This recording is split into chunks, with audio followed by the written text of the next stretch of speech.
एक जंगल में एक डायनासोर अपनी पत्नी के साथ रहता था। उसका नाम हरिया था। हरिया जंगल का सबसे ताकतवर डायनासोर था, इसीलिए वह जंगल का राजा था। हरिया अपनी पत्नी पूजा और अपने दो बच्चों के साथ रहता था। उसके बच्चे भी बड़े हो रहे थे। एक दिन हरिया अपनी पत्नी पूजा से बोलता है, हमारे बच्चे बड़े हो रहे हैं, अब हमें इन्हें जल्दी से शिकार करना सिखाना होगा। हाँ, आप सही कह रहे हैं जी। हमें उन्हें सही समय पर शिकार करना सिखाना होगा, ताकि वह कालिया जैसी शैतान डायनासोर से लड़ सके। एक दिन हरिया के बच्चे बोले, पिताजी, अब हम बड़े हो रहे हैं और हम भी शिकार करना चाहते हैं। कब तक हम घर पर पढ़कर मुफ्त का खाना खाते रहेंगे? नहीं बेटा, अभी तुम इतने बड़े नहीं हुए जो अकेले शिकार कर पाओ। हम जल्दी ही तुम दोनों को शिकार करना सिखाएंगे। जब भी तुम पहला शिकार करोगे तो हम तुम्हारे साथ जाएंगे, और जब तुम शिकार करना सीख जाओगे तो तुम अकेले शिकार करने जा सकते हो। हरिया की बात सुनकर बच्चे निराश हो जाते हैं, क्योंकि उन्हें अकेले ही शिकार करने के लिए जाना था। एक दिन हरिया अकेले ही शिकार करने के लिए निकला और पूजा घर पर अकेली बच्चों के साथ थी। तभी हरिया का बड़ा बच्चा बोला, अरे छोटे, आज डैडी घर पर नहीं है, चलो हम आज शिकार करने चलते हैं।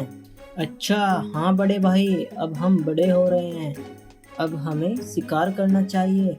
कब तक हम डैडी के शिकार का इंतजार करते रहेंगे?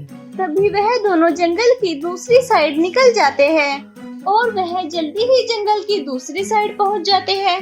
वहां जाकर वो देखते हैं कि वहां पर बहुत बड़े घास खाने वाले डायनासोर है। तो हरिया का बड़ा बेटा छोटे से बोलता है, देख छोटे, यहाँ कितने बड़े और ताजे शिकार हैं।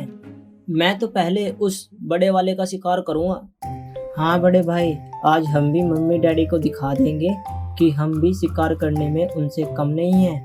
वहीं एक बड़े से झाड़ के पीछे शैतान डायनासोर शिकार का इंतजार कर रहा था।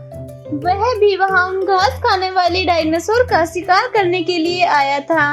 लेकिन जब उसने उन डायनासोर के बच्चों को देखा तो वह बहुत खुश हुआ। मेरी किस्मत बहुत दिनों से इन बेकार शाकाहारी डायनासोर का शिकार करके बोर हो गई है। आज तो इन कोमल बच्चों का शिकार करूंगा। फिर वह शैतान डायनासोर उन बच्चों के सामने आ खड़ा होता है। क्यों बच्चों, यहाँ क्या करने आए हो? हम यहाँ शिकार करने आए हैं, चलो हटो यहाँ से, हमें शिकार करने दो। अरे बच्चों, आज तुम क्या शिकार करोगे? आज तुम खुद मेरा शिकार बनने वाले हो। क्या तुम जानते हो हम कौन हैं और हमें परेशान करने की तुम्हें क्या सजा मिलेगी? मुझे कोई फर्क नहीं पड़ता कि तुम कौन हो, मुझे तो बस शिकार करके खाने से मतलब। फिर भी तुम मरने से पहले बता ही दो कि तुम किसके बच्चे हो। मरने के बाद मैं तुम्हारे माता पिता को यह खुशखबरी पहुंचा दूंगा। मूर्ख डायनासोर, हम जंगल के राजा हरिया के बेटे हैं। अगर तुमने हमें जरा सी भी चोट पहुंचाई तो तुम अपनी जान से हाथ धो बैठोगे, समझे? अच्छा, तुम हरिया के बच्चे हो? वो तो मेरा बहुत बड़ा शत्रु है। उसने मेरे पिताजी कालिया को मारा था।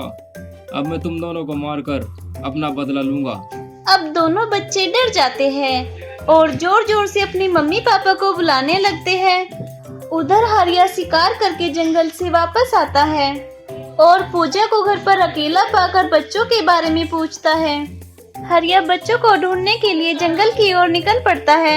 उधर शैतान डायनासोर दोनों बच्चों का शिकार करने के लिए आगे बढ़ता है। शैतान डायनासोर को देखकर दोनों बच्चे जोर जोर से चिल्लाने लगते हैं, बचाओ बचाओ, मम्मी डैडी हमें बचाओ। जंगल में घूम रहे हरिया को अपने बच्चों की आवाज सुनाई दे जाती है और वह तेजी से अपने बच्चों की आवाज की तरफ बढ़ता है और वह जल्दी से उनके पास पहुंच जाता है। रुक जाओ शैतान डायनासोर, तेरी इतनी हिम्मत कि तूने मेरे बच्चे का शिकार करने की जरूरत की। अब तेरी खैर नहीं। मुझे तुम्हारा ही इंतजार था हरिया। अब मैं अपने पिता की मौत का बदला लूंगा। फिर वह दोनों एक दूसरे पर हमला करने लगते हैं। हरिया डायनासोर बहुत ज्यादा ताकतवर था, लेकिन थोड़ी ही देर में वह शैतान डायनासोर को घायल कर देता है। जब शैतान डायनासोर देखता है कि वह हरिया से जीत नहीं पाएगा तो वह वहां से भागने लगता है। मैं फिर आऊंगा और पूरी तैयारी के साथ आऊंगा, फिर तुम मेरे हाथों से नहीं बच पाओगे। और फिर वह वहां से भाग जाता है। दोनों बच्चे हरिया को बिना बताए जंगल के दूसरी पार जाने के लिए उनसे माफी मांगते हैं और फिर से अपने जंगल में हंसी खुशी रहने लगते हैं।